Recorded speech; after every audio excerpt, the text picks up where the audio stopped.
That's awesome. If you want to talk about flat Earth, I'm an aerospace engineer, so I can tell you. Oh, really? Well, that's Yes. what I want to talk about. That's I need popcorn.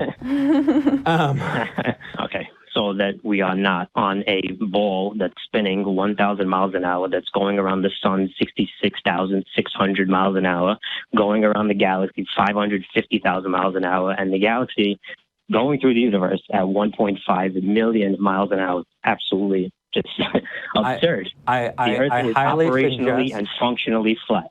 this is so in your ballpark, EJ. I don't even want. Well, I'm waiting to hear what the proof is. Okay, so the proof that we're not on a spinning ball, number one, is that water cannot conform to the exterior of a shape. You cannot do an experiment to make water go around any shape and stay there, like the way that the water of the Earth is, excuse me, going around the Earth, right? And then they say, oh, gravity. Okay, we could get into gravity. It's absolutely absurd. Also, how many things that gravity does magically, it does like a million different things. And it's all this one force that does all of these things. But if you disprove that one thing, that means that everything that you believe about the entire universe is wrong. Well, first of all, new cosmology. First of all, gravity is measurable. We have a lot of evidence that gravity exists. There are a lot of different ways that we can prove that gravity exists. In regards to the whole water conforming to a ball thing, I think the big problem that you're having is that it's really difficult to think about things in 3D because the force of gravity is due to the massiveness of an object. So, you know, I have gravity, Eric has gravity, you have gravity, but because we're such small objects, our gravity is basically negligible. It doesn't really do anything. Well, but when you get a lot of mass in one place, Cavendish. Sorry?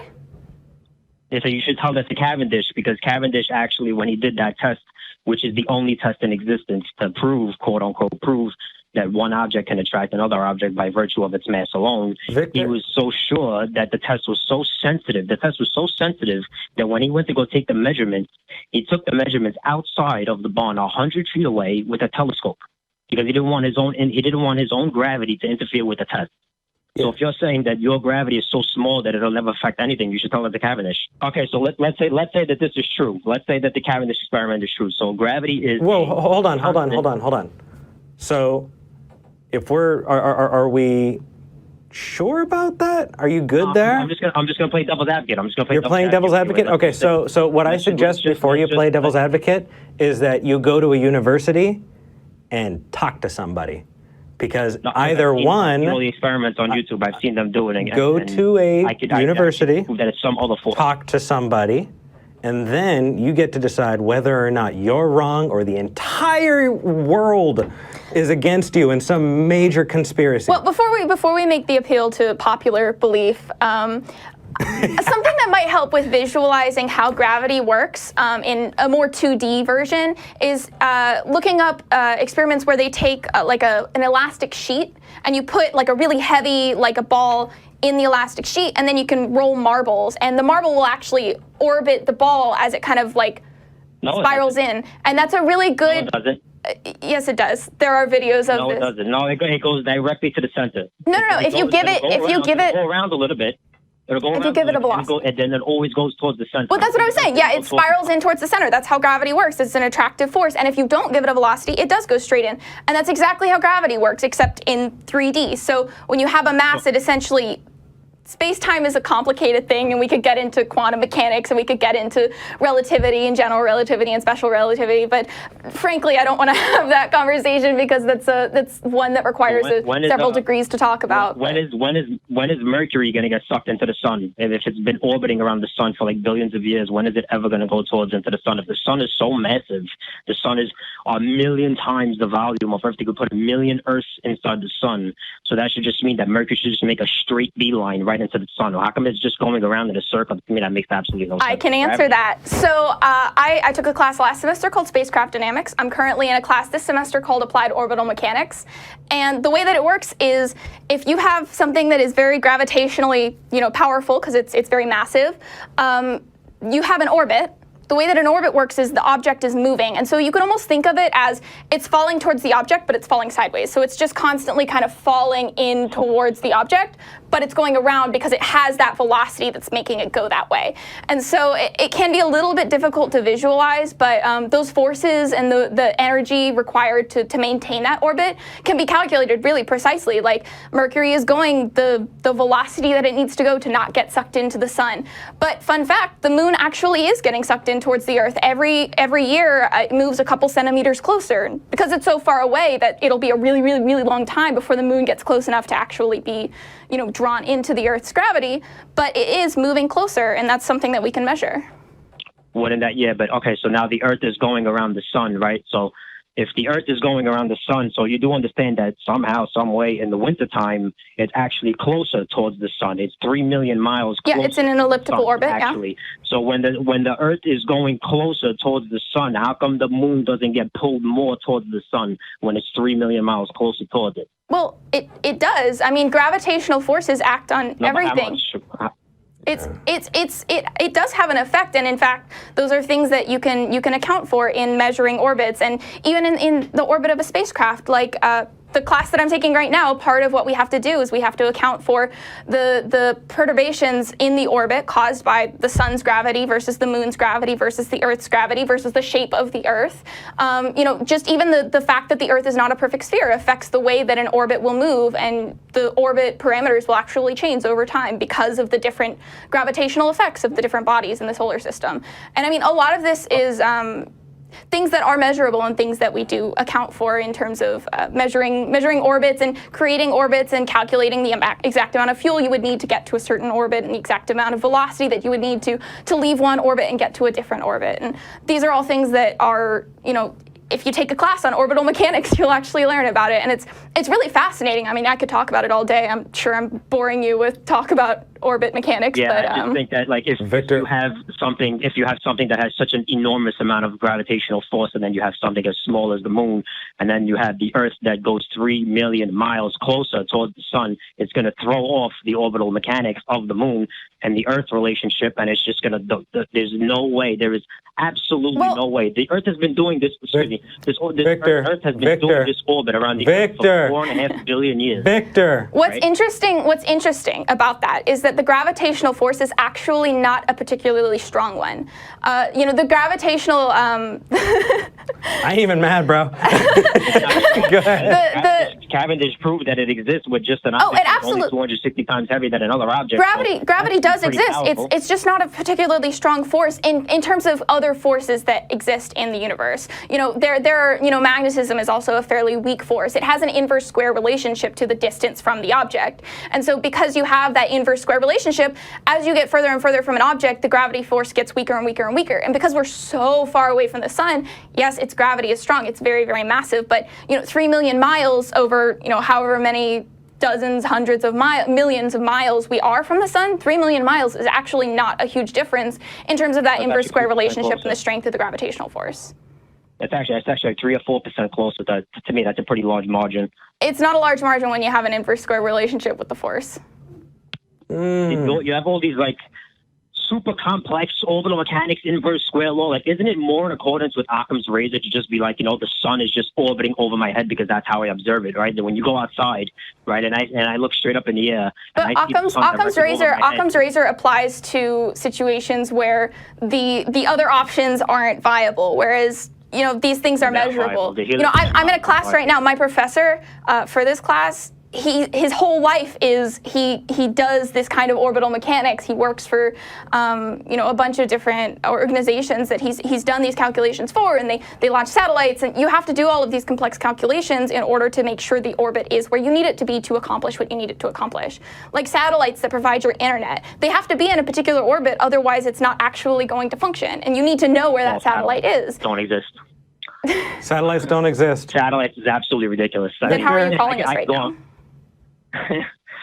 No, there's no such thing as satellites. So if a grain of sand hits a satellite, the satellite is completely destroyed. It's going at 17,500 miles an hour, and we have 30,000 satellites in the sky. How is it that not one of these satellites ever gets hit by something? They absolutely do get hit by things. 25 years or something, Victor? and the ISS never gets hit by anything, and it never moves its orbit. Victor, when you make a statement and the other person wants to respond, you need to let them respond, because you're saying a thing and then you're blasting off with more things, and we can't respond to any of those things. Also, when you say a statement, you kind of need to back it up with evidence. Like, do you have a study that shows, well, satellites don't actually exist? Because I have a lot of evidence in my classes that satellites do exist. It's just simple logic. It's just simple logic. If you have 30,000 satellites there, if one of these satellites gets hit by something the size of a grain of sand going at 17,500 miles an hour, that satellite will be absolutely destroyed. Actually, satellites do get hit by things all the time. It's going to hit it at such a force that it's going to pull off your orbital mechanic of it, and there's no way that you're going to be able to correct the orbit of the satellite, because you're in a vacuum, right? And you can't steer it. It's not like you have rudders. These are all things. These are things you can account for. So once you get hit, that's it. It's over. Well, okay. First of all, responding to your first point, space debris is a real concern. There's a whole lot of there are governmental organizations whose entire job is to track space debris. Companies like SpaceX or whatever, they have to track space debris because you need to know where it is. And we know the orbits that a lot of space debris exists in, but you need to know where space debris is, because it will actually damage satellites. Like you said, satellites do get damaged. I mean, there are satellites that get damaged, and we have to send up other satellites to repair them. That's ridiculous. How can you believe this? It's science. I believe it because I'm studying it and I know the science behind it. Religion. And because Victor, Victor, EJ is not appealing to personal incredulity, but wants to actually learn the thing. EJ is not saying, hold on, EJ is not saying, I can't understand it, therefore it's not true. And up until this point, that does sound pretty much like what you're saying. So no, I'm saying that it's impossible. There's no way that these can. As you're saying the things that you believe, see the things with the difference here is that it's not something that I believe. It's something that I know to be true. When you're actually explaining these things to someone like me, and then you start realizing how ridiculous it is, you start laughing, because you just said, "Oh well, what the I'm actually laughing at what you're saying." We have to send up other satellites to fix them. This is science fiction. This is not true. Okay? How can you have a satellite up there and then it gets hit by something, and then you send up another satellite going 17,500 miles an hour to go and fix it?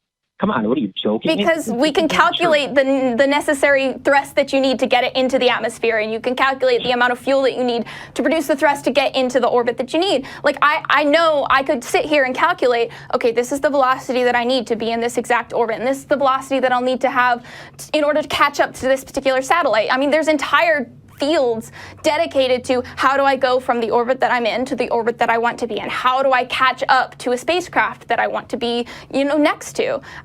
It's entire complex fields of orbital mechanics that you could take, 7, 8, 9, 10 classes on it and still, have more to learn. And it's really fascinating because there's so much to learn. Yeah. Yeah, so the ISS has been up there for 20 years, never gets hit by anything. It absolutely does get hit by things. Space debris is a big issue. If the ISS gets hit by something, then the orbit of the object, there's no way you can correct the orbit of the ISS. That's patently untrue. Yeah. So how is it untrue? Because go ahead. No, that's all right. Find evidence to back up your assertions. Email it to us. Email it to us, Victor. To refute what you believe. That was you're so quick. Without evidence. Well, yeah, there's evidence. You're just not willing to look it up. Yeah, I mean, we're not responsible for forcing you. We understand how forces function. Like, I can calculate the torque that would be applied to the ISS by space debris impacting it if I know the mass and the velocity of the debris that hits it. Right. But just because you can do a mathematical equation to prove something, that doesn't mean that it's real. I could do a mathematical equation right now. I can do that mathematical equation, and then I can make the Drake equation 2.0 and say that the dragons created the universe 7 trillion years ago, and I'd be like, oh, since I created the mathematical equation, you can't say that I'm wrong. Well, I just made this equation. It makes all sense in the world, and I just proved that dragons created the universe. You brought up Occam's razor earlier, so let me bring up an Occam's razor to you. What's more likely, that we can calculate these things, and then we can measure them to be true, and we can check our calculations and that they're accurate, and we can check that, well, we can observe this satellite through a telescope, like we can check that these things are true, or there's a huge governmental conspiracy that says that these things are true, even though there's not, even though... No, you just said that you could see a satellite and a telescope? Absolutely. You need the right telescope, and you need to know exactly its position in the sky that you were looking for. You can look. You can see the ISS. Heathen's website or something like that. Wonderful idea. For those of you who are watching, hop onto the Facebook, Talk Heathen Facebook, and please, just demonstrate to him. Victor, you can actually see the ISS. Listen, I'll just prove satellites right now. If it's so easy to prove that satellites exist, you just said right now that you could use a telescope, a special telescope, and you can see satellites. So that must mean that there must be thousands or millions of images of satellites online, right? So let's go to Google right now. Let's. Man, the University of Google. Go on Google right now. Here, I have a fun satellite. Victor, search listen, satellite Victor, space. listen, Let me know what you find. Listen, Victor. I have a fun experiment for you. Okay. There's a website where you can look up exactly when the ISS will be passing overhead and be visible. I can't remember the website off the top of my head, but you can find it pretty easily. And it's literally just, it will tell you which satellites would be passing overhead. You can look up, in this time period, when will the ISS be visible? And it's generally visible close to sunrise or close to sunset, because you can see it kind of like in the, it's hard to describe exactly where you can look up exactly where it will be located, the latitude and longitude. And you can see that with the naked eye. You don't even need a telescope to see the ISS. Exactly. So go look up, Victor, I have homework for you. I have homework for you. Let's pause right there. I have homework for you. Right there. You just look up. Listen. Look up when the ISS will be passing overhead. Yeah. Victor, you're on hold. Yeah. Look up when the ISS will be passing overhead, and then get outside at that time and look for it. Because if you look hard enough, you will see it. The ISS is visible to the naked eye. Yeah. And Victor, this is not your show. So we tell you, and you can be good with it or not. That's fine. But when we have something to say and you won't let them talk, then you get put on hold. So I'm going to take you off of hold. You still there? Yes, you just made. Were you talking so much that you didn't know I put you on hold and talked to you? No, I didn't. Yeah. Okay. Call back when you can do that. All right. Ooh. So. All right, that was fun. I got my heart rate up. Yeah. So you are amazing. You are so amazing. Listen, I'm an aerospace engineer, baby. You can tell me that I need a show for you, and I need to open for you, and I'm gonna be like, holy crap, I knew EJ back in the day. Orbital mechanics. Do it. Oh my gosh, that is. Listen, orbital mechanics and spacecraft dynamics were my favorite classes. So I'll talk to you all day about this. I took an exam last week on this stuff, so come on. Come on. I'm so glad that people as smart as you exist, because that just, oh man, we would be screwed as a species if everybody was where I'm at. So I'm so glad that other people can do the hard work there, because man, that made my day. That made my day.